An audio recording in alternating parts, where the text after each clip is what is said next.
Hey gang, welcome to the second episode of Parasite Eyes, where we talk about shock rock group Kiss.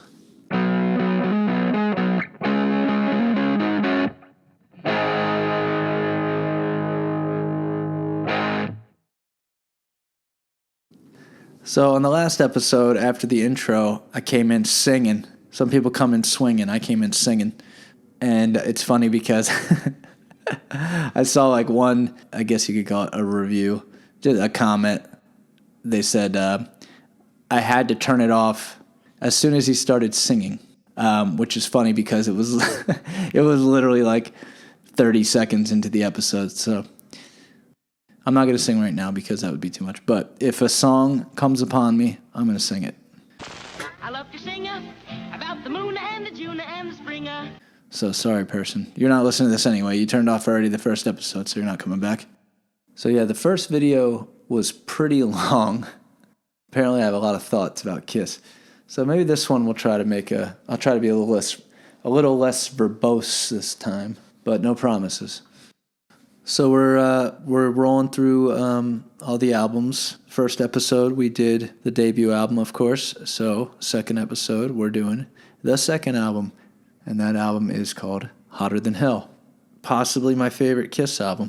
I'd say it's between this and Dress to Kill, the third album. So yeah, I'm excited to talk about this one, nerd out a little bit about it. Hopefully it just doesn't turn into an episode of me being like, this song rocks, that song rocks. Kiss rules. Yeah. I mean, they do, but hopefully I have a little more insight into them than that. But sometimes that just happens, you know? So yeah, let's see. This one was released October 22nd, 1974, which was less than a year from the first album's release, which was February 8th, 1974. I had to look that up again. I do a little research to keep things chugging along here, keep my facts straight, but just a little bit. But yeah, so impressive. I guess back in the day, maybe they churned them out. Kiss definitely did.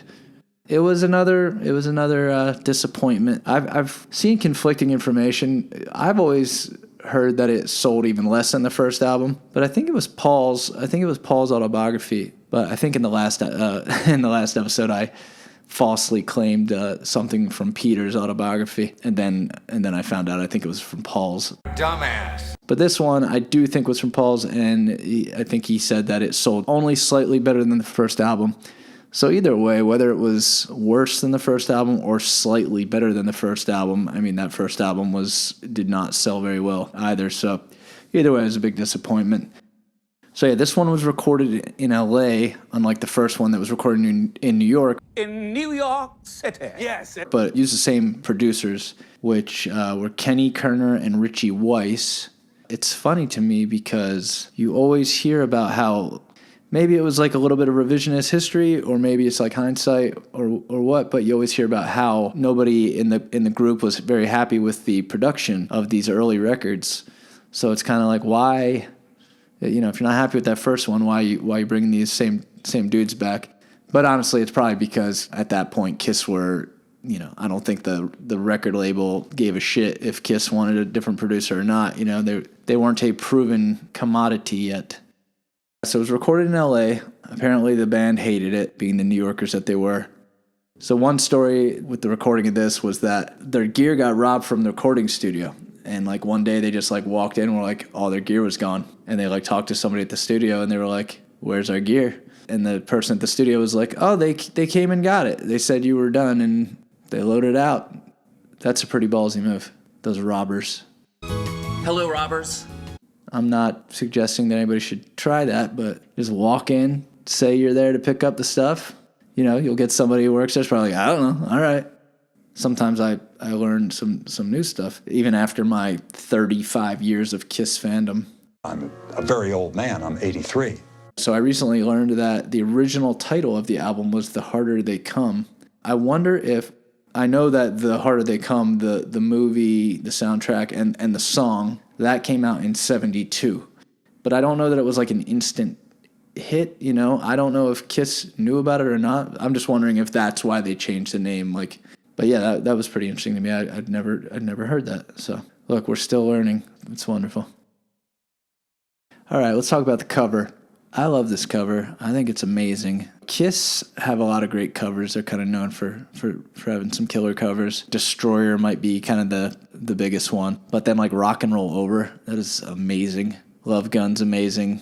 I don't know if this one is considered, like up there, but to me, I just think it's so cool. I think it's like, I don't know, it doesn't look dated to me, like the vibrant colors, you know what I mean? If this came out today, I guess if it came out today, it would probably be a thumbnail. A Spotify thumbnail. The designer of the album was John Van Hammersveld. Just want to give props because I love it so much. And the photographer was Norman Seif. So yeah, that was a good tag team there, fellas. You did a good job. So first, there's a couple things about it that are kind of cool. That this is something I kind of just put 2 and 2 together somewhat recently. So there's a lot of Japanese characters on the cover, but one of them is I'm gonna try not to mangle the pronunciation, but it's like a Japanese kanji. It's called like chikara, which means power. And years later, like in the 80s, I remember Eric Carr having these symbols like on his drums and stuff. They probably used them elsewhere, but I never realized that it was like a callback to the cover of this album, which I think is pretty cool. It was like whoa, I did not know that, or I did not realize that. And then the back cover, the back cover is kind of wild that there's that face. It's like an amalgam. I'm a goddamn amalgam. Of all the members' makeup. But I was looking at it a little closer, and is it me? I'm looking at this face. I see like Paul's star. I see like Gene's design. I see some whiskers and a little kitty cat nose. I don't see Ace being represented here. Is it just me? Am I, I don't know. Am I missing something? That ain't cool, obviously. I got a complaint. I'm going to write a strongly worded letter to these people that designed this. But I do love it. I love the photos. Yeah, I love the images on the back that like they're kind of like washed out and just like creepy looking. Yeah, it's cool. So apparently, the photo shoot from this was a wild time. Apparently Paul got completely loaded. This is like the only time Paul ever got drunk in his life was at this photo shoot. I'm kidding. I don't know if that's a fact, but he's not really known for his hard drinking ways. That would be a couple of the other guys in the band. So yeah, come and think of it, Paul, you hypocrite. How unprofessional of you. You got so drunk at this photo shoot that you had to like prop yourself up on Peter on the cover there. Yeah, apparently they like locked him in the back of the car and he like couldn't get out. He was that drunk. If you look at some of the outtakes of this photo shoot, it looks like they're actually having fun, like all of them, even Gene. Gene didn't drink, of course, but I forget, was it Ace or Peter? Somebody was like, he had to be getting like drunk off the room because everybody else was like so hammered. Yeah, it's funny, the photo shoot, when you look at some of the outtakes and stuff, almost seems like these guys like each other. Maybe they did at some point. But it looks like they're having fun together, like they're a couple of pals and not just some like business partners.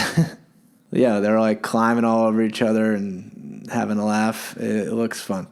I wish that kiss could have been a reality, but I don't know if any of them ever liked each other, honestly. Maybe some more than others.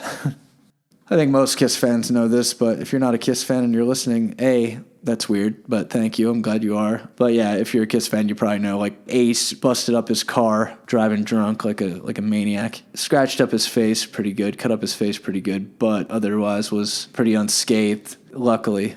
Thank the man upstairs. And he didn't hurt anybody else. But what he did do was like cut up his face enough that he couldn't even like wear his makeup on that side of his face. So they like superimposed it or whatever. Once again, if this came out nowadays, it would be a thumbnail and they would use Photoshop, or more realistically now, probably AI. They would AI generate the other side of his face, which I'm sure would look great. All right, well, listen, let's start jawing about the tracks. Track number 1, Got to Choose. I was saying I wanted to try to avoid just saying like, this rocks for every song on the album, but it's hard because this rocks. So I saw Paul somewhere saying that this is one of his favorite Kiss songs. So me and Paul Stanley have that in common. This is one of my favorite Kiss songs. I just love it. I just think it's so amazing.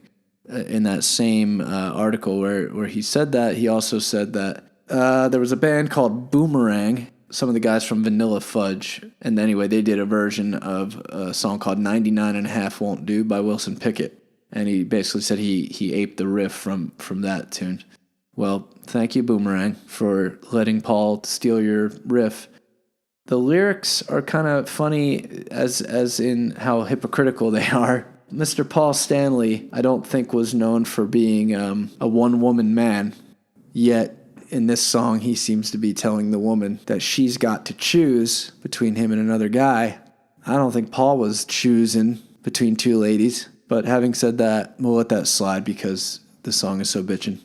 And then, the other thing I'll say is the solo on this song, Ace's solo, I love it. It's like the word I would use to describe it's like economical. Very few notes in this solo, but they're just the right notes and they're bent just right. It ain't the size of it ain't the amount of notes. It's I don't know. I'm trying to think of a thing, but I'm trying to think, but nothing happens. it's not the amount of notes, people. Don't play too many notes. Stop it. Track number 2, Parasite. Well, I like this song so much that I named this show after it. Another Ace jam that he did not want to sing.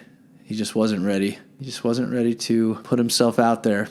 So, he gave it to Gene, and Gene did a wonderful job, just like Cold Gin on the first album. Ace did sing a version of this on a solo album he put out in 2016. The album was all covers.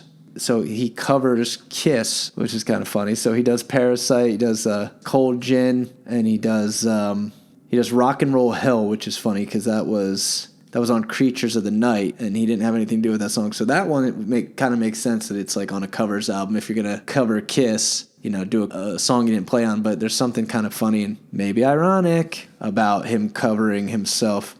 It's like rain on a rainy day. Would have been cool to hear him sing it around the time when he wrote it, when he was a younger spaceman, but, we got to hear an older spaceman, an elder spaceman. It's like an elder statesman, but since he's from space. You see what I'm doing here, guys? Huh? Stick around, like and subscribe. You're not going to get this kind of content anywhere else. If you want to hear people rhyme spaceman with statesman, I don't know if they're... But yeah, anyway, it's just so heavy. It's so cool. When we talked about the first record, I mentioned, I was talking about 100,000 years, and I was saying, if someone were not a Kiss fan, but they were open-minded to it, and they said, all right, or even if they actively disliked Kiss, which I think there might be a few folks out there that feel that way, but they said, change my mind, this would definitely be a tune I'd play for them. If you're a fan of hard rock music, I think you would like this one.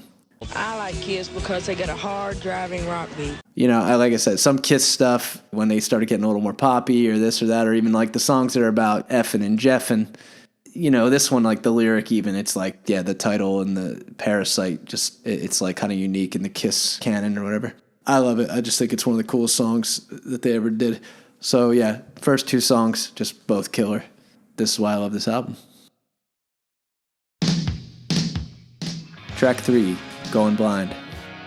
So, this one's a shame because it's an amazing song. It just sounds so cool. It's, the riff and everything. It's amazing. Unfortunately, there's like some negative connotations with this song. Somewhat recently learned about this. So, there's the line in there, I'm 93, you're 16. All right. So, anytime you start singing about some 16-year-olds, that shit's gross.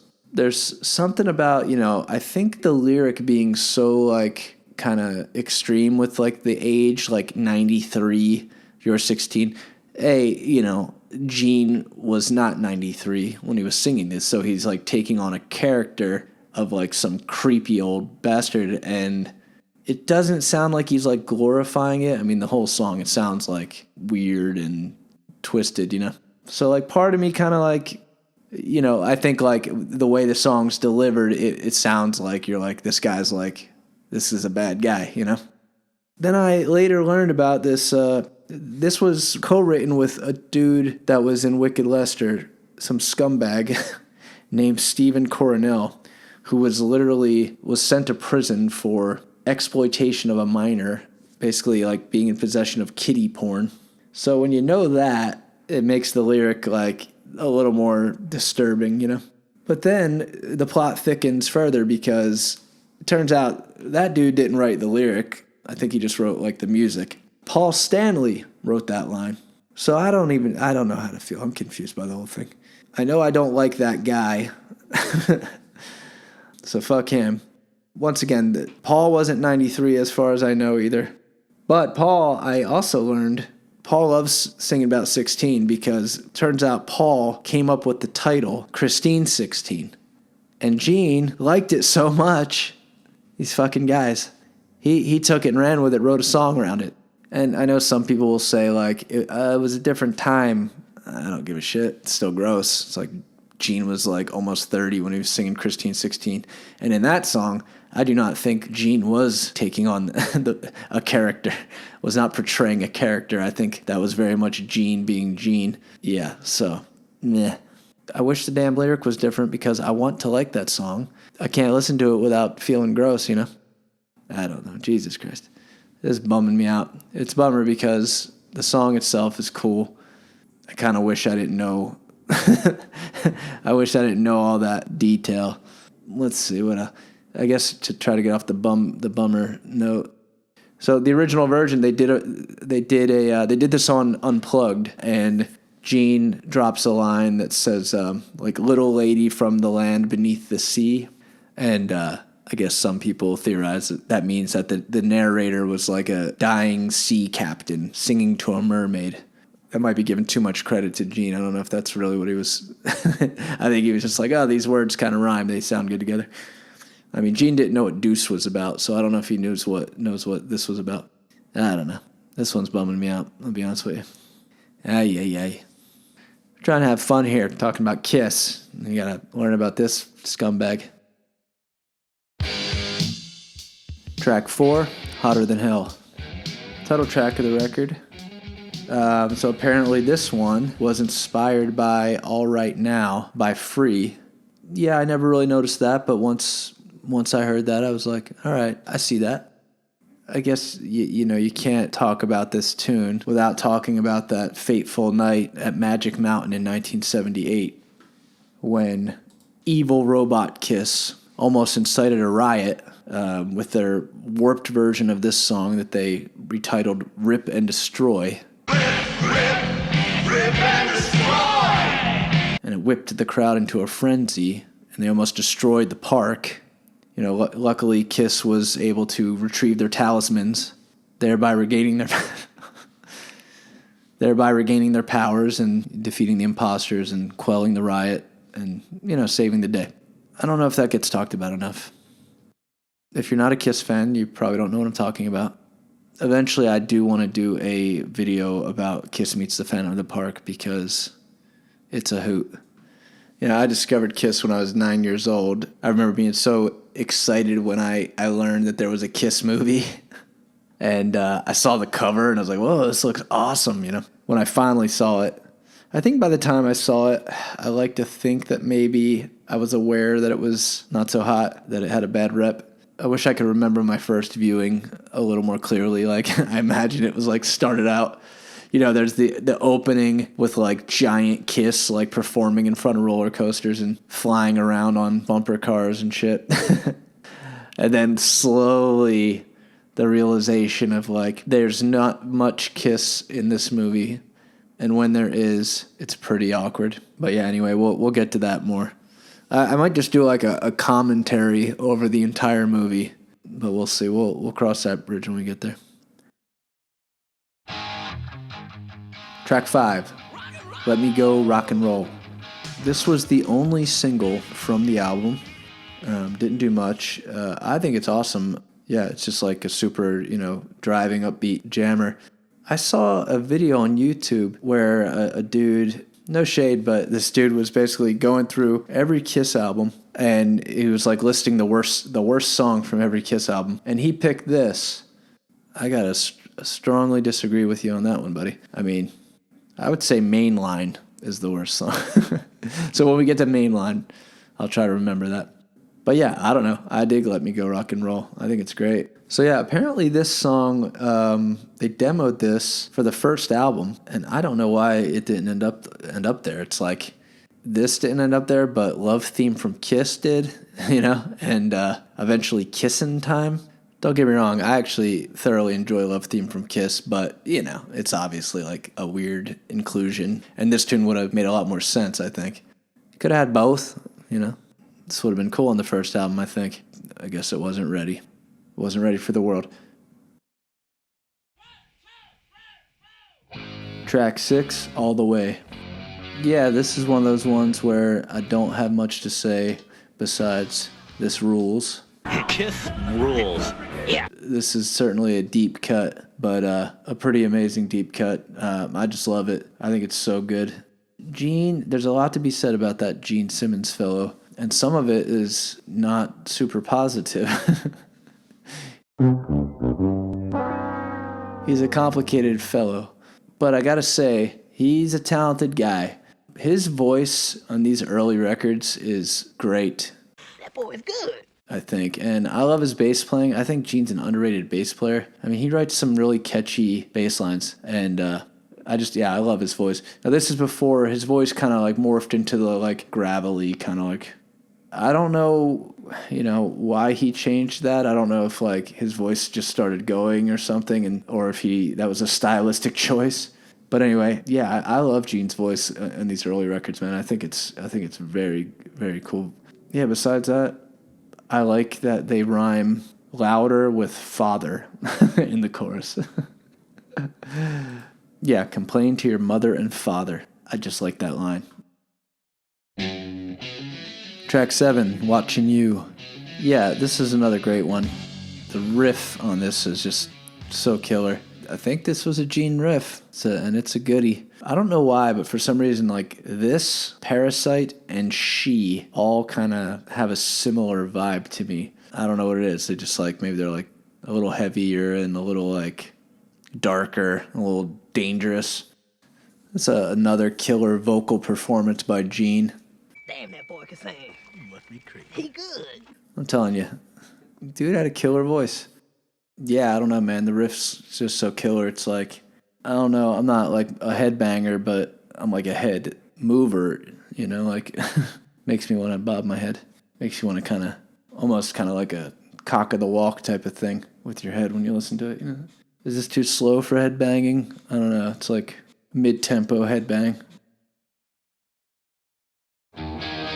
Track 8, Mainline.